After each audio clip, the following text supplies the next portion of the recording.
Now that we have set the context for that amazing day at Mount Sinai and have presented the first of the 10 important words, things, matters, or even commandments, let's keep reading to understand what's next.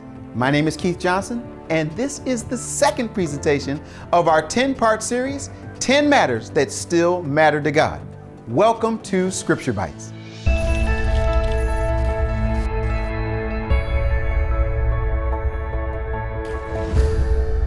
Let's go right to our control verse. Uploading scripture. CB, please upload English control verse in scroll source panel. We're reading from the popular King James Version in this series, but will refer to other English translations as we progress. Thou shalt have no other gods before me, Exodus 20 verse 3, King James Version. What we're focusing on in this edition are 7 Hebrew words found in the scroll source that are clear and concise. We read Hebrew from right to left, and when necessary, we'll add the vowel markers to assist in both the pronunciation and understanding of our scripture bite. Lo yihyeh lecha elohim acherim al Panay. When I look at this verse in the source, I almost feel like I should push a red alert button. Red alert. Oh, I guess when I say red alert, it's voice activated. Red alert. This SBI is way too cool. We are immediately faced with a huge challenge. In the fourth word of this verse, we find the exact same word for God, Elohim, that is also in the first verse in this chapter that provides the title of our series, 10 Matters That Still Matter to God, to Elohim. And God, Elohim, spake all these words saying, Exodus 20 verse 1. The title God is a translation of the Hebrew word Elohim, which is spelled and spoken exactly like the word we find in our control verse. We need to take a quick break to clearly define the difference between the Elohim God in 20 verse 1 and the Elohim gods that we are forbidden to deal with in our scripture bite verse, Exodus 20 verse 3. How can we tell the difference between Elohim God singular and Elohim gods plural if they are both spelled and spoken exactly the same? SBI to the rescue. Many people have historically made the assertion that since the word Elohim is in the masculine plural form, it would mean that God is in some way plural. This notion is fundamentally at odds with the scriptural witness that Elohim declares himself to be the one and only singular God. This problem can be solved through understanding Hebrew grammar without the need to resort to man-made theology. Back to the scroll. Vayidaber Elohim et kol hadevarim ha'ele le'amor. And God spake all these words, saying. Grammar alert. Every noun has to match its verb or adjective in number and gender, meaning that when a noun is to be understood as plural, any related verbs or adjectives will also be plural. And if a noun is to be understood as singular, any related verbs or adjectives will also be singular. In fact, in this verse, we have a concrete example of exactly what we're talking about. In our control verse, we see these 2 words, Elohim acherim, for the word other gods. Here we have the plural gods modified by a plural adjective, acherim, other.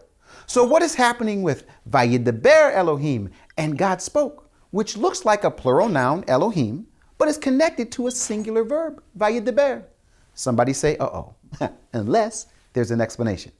Whenever we see the noun Elohim used in reference to the one true God, which looks like, smells like, but doesn't act like a plural noun, we will usually find it used with a singular adjective or verb. But why? It's called a majestic plural. Suffice it to say that you will not find an example where Elohim, when connected to a plural verb or adjective, refers to the one true God.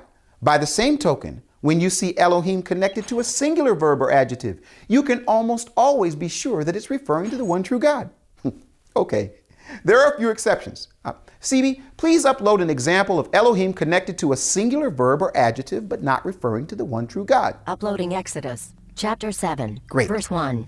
And the Lord said to Moses, see, I have made you like God, literally an Elohim, to Pharaoh, and your brother Aaron shall be your prophet. Exodus chapter 7, verse 1 in the King James Version.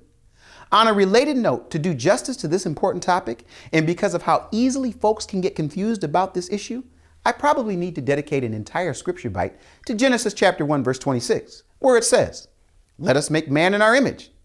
But for now, I hope you'll do your own digging. Now back to our control verse already in progress. Thou shalt have no other gods before me.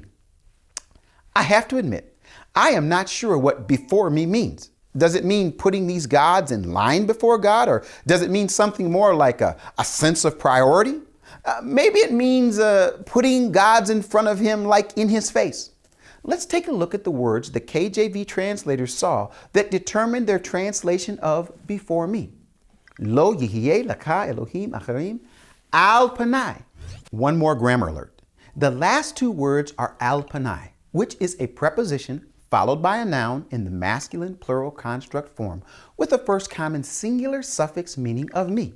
The reason Panay is plural is because most body parts are referred to in the plural form in Hebrew. We find this exact Hebrew phrase, al Panay, 12 times in Scripture. The KJV translates it with the following variations: before me, continually to my face, upon my face, on my face, or before my face.